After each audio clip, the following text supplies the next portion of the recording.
राम मंदिर आज सबकी जुबान पर है, लेकिन क्या है अयोध्या की कहानी और इस भव्य राम मंदिर के बनने के पीछे क्या था? 150 सालों से भी ज्यादा लंबा विवाद। दैनिक भास्कर की खास पेशकश राम जन्मभूमि का इतिहास में समझिए राम राज्य से लेकर राम मंदिर तक का पूरा सफर। अथर्ववेद में पहली बार अयोध्या का जिक्र मिलता है। 1862-63 का आर्कियोलॉजिकल सर्वे बताता है कि अयोध्या भगवान बुद्ध के काल में भी संपन्न थी। ब्रिटिश इतिहासकार जॉन की कहते हैं कि प्राचीन काल के दो सबसे बड़े ट्रेड रूट्स जहां एक दूसरे को काटते थे वहीं अयोध्या बसी थी। अयोध्या में सूर्यवंश के 130 राजा हुए और पुराणों के मुताबिक राम 64वें राजा थे। इतिहास में आगे बढ़े तो राम के राज के बाद अयोध्या छोटे राजाओं की खींचतान में फंसी रही। कुषाण वंश के कनिष्क ने यहाँ मंदिरों का रिनोवेशन कराया, वहीं गुप्त वंश के स्कंदगुप्त अयोध्या को अपनी राजधानी बनाया। साल 1192 में मोहम्मद घोरी ने दिल्ली का तख्त हासिल किया तो अयोध्या भी इसी के अधीन हो गई। इस साल यहाँ मंदिरों के निर्माण पर रोक भी लग गई। फिर 1526 में शुरू हुए मुगल शासन ने अयोध्या की दिशा ही बदल दी। राम मंदिर को तोड़कर मस्जिद किसने बनाई, इसका कोई ठोस जवाब इतिहास में नहीं मिलता। अयोध्या हिस्ट्री किताब में लेखक लाला सीताराम कहते हैं कि 1528 में बाबर के कहने पर उसके सिपहसालार मीर बाकी ने मंदिर तोड़कर मस्जिद बनवाई। हालांकि बाबरनामा से लेकर आईना अकबरी तक ऐसी किसी घटना का जिक्र नहीं मिलता। वहीं 1767 में छपे एक ऑस्ट्रियाई पादरी के यात्रा वृत्तांत में यह जिक्र मिलता है कि औरंगजेब ने अयोध्या में मंदिर तोड़वाकर मस्जिद बनवाई। मस्जिद बनने के करीब 300 साल बाद पहली बार अयोध्या में हिंदू मुस्लिम झगड़े शुरू होते हैं।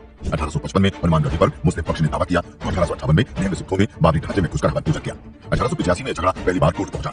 निर्मोही अखाड़े के महंत रघुवर दास ने राम चबूतरे पर पूजा करने की इजाजत मांगी, लेकिन ये याचिका खारिज हो गई। हालांकि सुनवाई के दौरान जज इस बात पर सहमत दिखे कि अगर मंदिर तोड़कर मस्जिद बनाई गई है तो गलत है।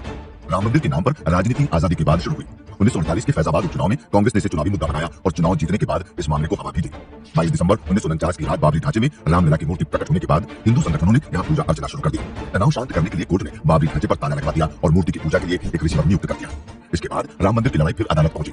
1950 से 1961 के बीच राम जन्म स्थान पर हक का दावा करते हुए निर्मोही अखाड़े और सुन्नी वक्फ बोर्ड दोनों कोर्ट गए। मामला अदालत से सड़क पर 1984 में पहुंचा जब पहली बार मंदिर के लिए राम जन्मभूमि यज्ञ समिति ने रथ यात्रा बिहार से अयोध्या की।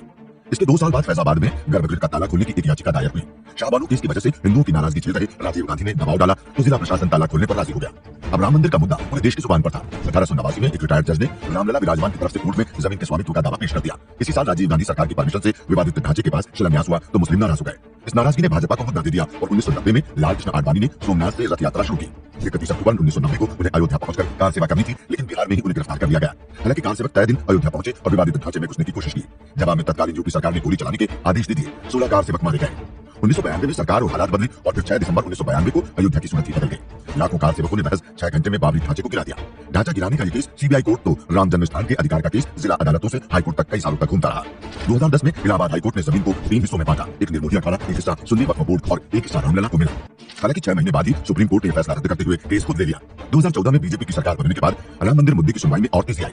2019 में सुप्रीम कोर्ट ने फैसला सुनाया। 2.77 एकड़ की जमीन पर रामलला विराजमान का अधिकार माना गया। वहीं सुन्नी वक्फ बोर्ड को मस्जिद बनाने के लिए 5 एकड़ जमीन अलग दी गई। 5 अगस्त 2020 को मंदिर का भूमि पूजन हुआ और